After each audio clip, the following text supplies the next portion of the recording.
magandang umaga po sa inyo lahat mga bossing. Kumusta po kayo dyan? So, samahan niyo po ako dito sa Ray Marketing Tile Depot mga bossing. Dito sa, located sa Barangay San Antonio, Santo Tomas City mga boss. So, kagandahan dito mga boss. Bali, meron silang mga tinatawag na overrun. So, which is napakamura. Quality siya, Class A.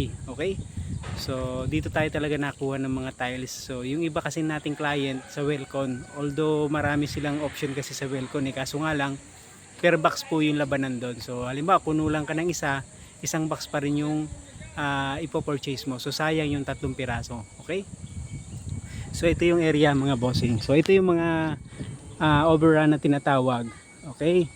So iba-ibang batch pero pare-pares lang din naman. So pagkadating dito mga boss, almost 42 pesos na lang to, 40 by 40.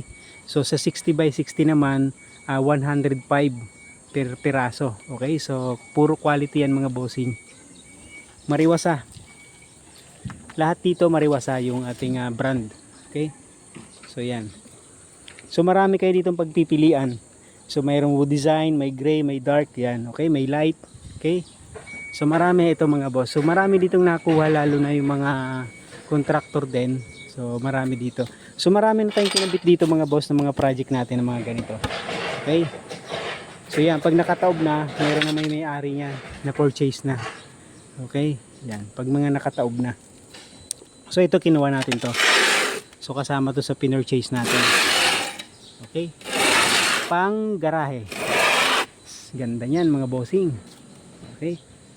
So ngayon pinipick up natin yung ating order. Hi ma'am, good morning. So ito mga boss, kinakarga na natin yung ating requirements sa ating project sa Silang Cavite. Ito yung masisipag na kasama natin dito mga boss yan. 3 yan mga boss. So yung isa nagkakarga naman, tatay. So lahat ng product dito mga boss puro mariwasa. So kaya good quality. Yan. So ito yung napili ni client mga boss. Kahapon kasama natin. Ayan. So pang tile sa wall ng CR.